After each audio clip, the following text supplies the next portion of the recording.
Oke, assalamualaikum warahmatullahi wabarakatuh. Selamat malam semua, selamat pagi, selamat petang. Kapanpun lah. Yang pasti teman-teman sehat-sehat. Oke, kita ngebahas lagi opini atau pendapat-pendapat gue aja sih sebetulnya. Eh Kemarin mungkin, gue hari ini mau ngebahas tentang fenomena pengemis atau gelandangan ya. Oh ya, sebentar lagi tinggal hitung hari lagi sih sebetulnya uh, udah bulan puasa ya, udah Ramadan. uh, Pengemis musiman biasanya rame. Pengemis musiman itu biasanya rame datang ke Jakarta atau ke kota-kota gede lainnya lah.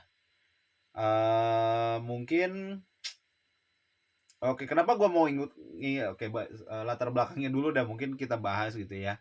Kenapa sih gue mau mengangkat isu ini? Sebetulnya gue tuh kemarin sempat ada di beranda gue, tentang emak-emak yang lagi asik nongkrong terus anaknya ngamen di ngegepeng atau ngamen di alun-alun Kota Karawang kalau nggak salah. Itu sempat viral dan masuk di kumpara.com.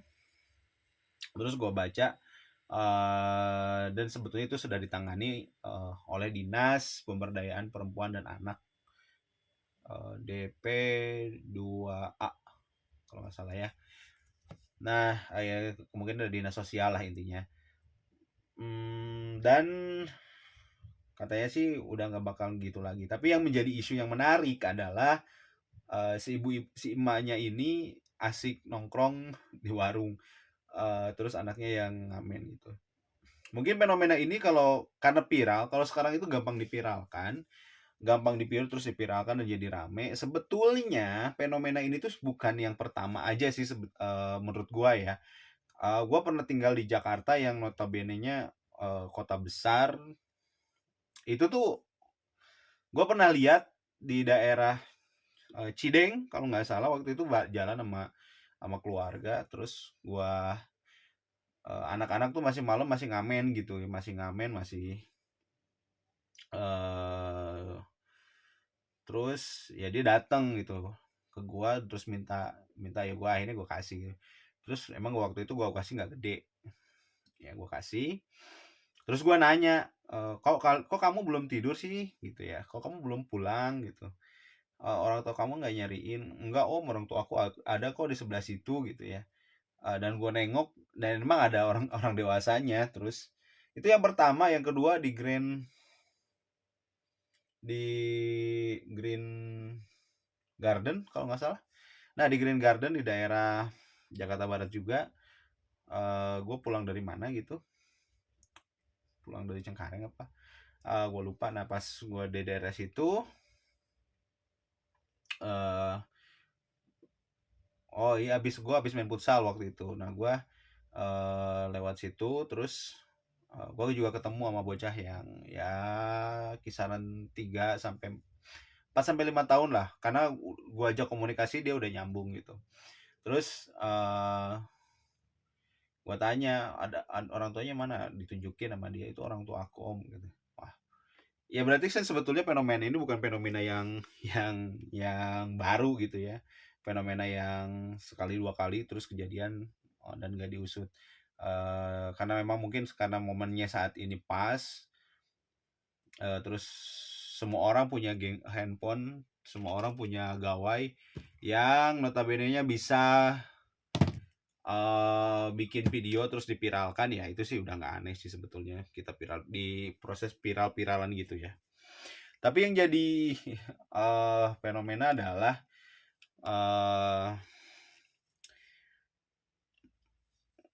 pengemis ini akhirnya tuh menjadi sebuah ladang atau objek yang memang sangat menggiurkan menurut gua.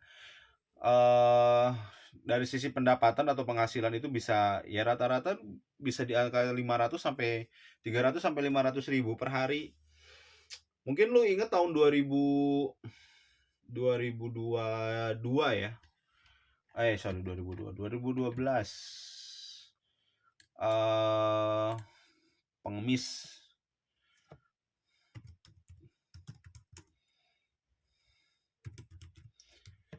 Ada beberapa pengemis yang bisa penghasilannya itu sampai 25 juta. Terus ada pengemis namanya Walang bin Kliwon, Walang bin Kilon asal Subang. Kalau nggak salah waktu diciduk di daerah Jakarta Selatan, itu dia megang duit sekitar 25 juta. Terus ada yang kedua, ada Suwaidi asal Mojokerto. Dia bahkan punya bininya tuh 7, penghasilannya itu sehari 300 sampai 500 ribu. Terus Arif Komadi, Siwari Legiman, macam-macam lah. Kalau disebutin satu-satu banyak juga. Tapi kalau kita lihat fenomena, apalagi saat kita mendekati bulan Ramadan tahun ini ya,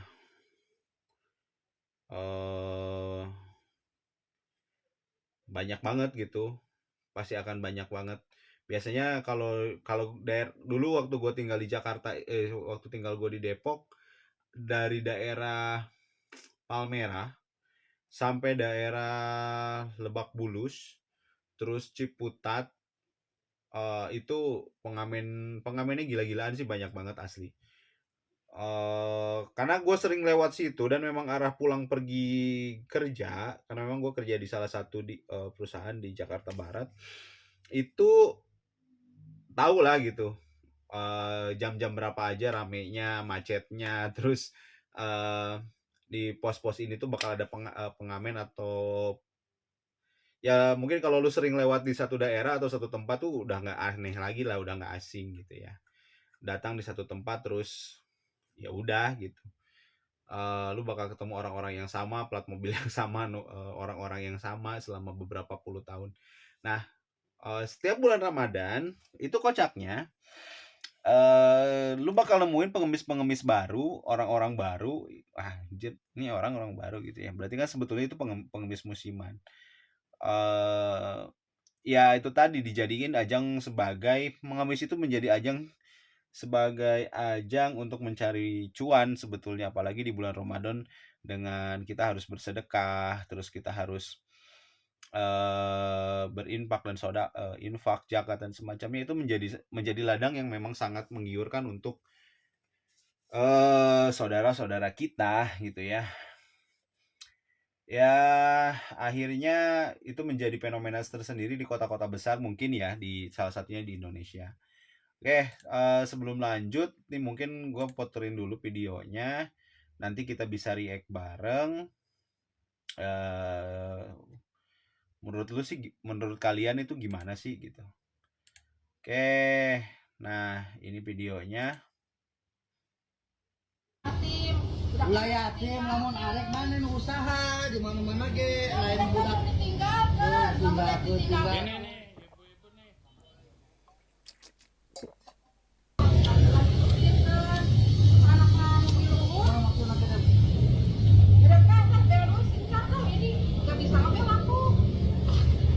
Ini ibu anaknya suruh minta-minta. Kurang Iya ya. Iya ya. Ulah yatim lamun arek mana nu usaha di mana-mana ge lain budak tinggal. Ini nih ibu-ibu nih. Dah. Kayak itu videonya. Kenapa di situ? Karena itu videonya gua ambil dari kumpara.com. Mungkin juga fenomena-fenomena ini nggak cuman hanya terjadi di Indonesia, tidak hanya terjadi di salah satu kota atau di Karawang gitu ya. Bisa jadi juga terjadi di kota-kota yang lainnya. Nah, terutama di kota-kota besar. Ya pengawasan harus tetap dikuatkan, diketatkan, mungkin dari dinas sosial atau juga dari laporan-laporan warga. Karena di kota gua sendiri sebetulnya ya yang gua lihat gitu ya, kadang-kadang ngamen ini atau jadi minta-minta itu mudah menjadi, kalau gua lihat ya, kayak tadi gue jalan sama istri gitu, gue menemukan fenomena yang sama sih sebetulnya. Kayak di anak-anak ngamen harus pakai baju badut atau semacamnya. Ya kita bingung, Satu sisi kita ngasih gimana gitu ya. Kalau ya yang tadi mungkin ini jadi viral gitu. Kalau satu sisi jadi seperti itu. Yang satu sisinya lagi kita menjadikan mereka untuk terbiasa menjadi seorang peminta-minta atau jadi habit gitu ya. Nah selama ini mungkin masih memang gue tidak mau bicara bahwa pemerintah tidak bekerja, tapi mungkin belum maksimal dalam artian ya masih adanya hal seperti ini gitu. Ya kedepannya mungkin bisa lebih, pengentasan kemiskinan bisa lebih ditingkatkan lagi. Oh jadi ngomong ke situ. Gak sih, gue nggak mau mengkritik dari segi pemerintahan, tapi cuman kayaknya masih belum maksimal karena masih banyak anak-anak yang menurut gue dieksploitasi untuk meminta-minta atau menjadi badut di eh, di jalanan gitu. Kita juga harus pikirkan mungkin dari sisi apa keselamatan anak-anak tersebut ya. Kalau di jalan kan udah pasti eh, keselamatannya belum, ya dengan banyaknya mobil kendaraan bisa saja anak tersebut ketabrak atau mengalami pelecehan seksual atau semacamnya. Karena ya kita tahu kalau di jalan itu belum tentu yang ngebina itu adalah keluarganya, bisa saja orang lain. Nah mungkin hal-hal seperti ini yang harusnya kita sama-sama bekerja sama agar tidak terjadi hal seperti ini. Berapa banyak kasus penculikan yang akhirnya anaknya itu dijadikan gelandangan, berapa banyak anak-anak seperti ini yang tidak terpantau, akhirnya pendidikannya menjadi terbengkalai. Nah hal seperti ini mungkin yang harus menjadi perhatian kita semua sih sebetulnya. Oke, itu tadi opini malam ini, opini dari gua. Merasa ada yang harus dikoreksi, di komen aja, nanti kita sama-sama koreksi. Oke, thank you sekali lagi. Kita tutup. Assalamualaikum warahmatullahi wabarakatuh.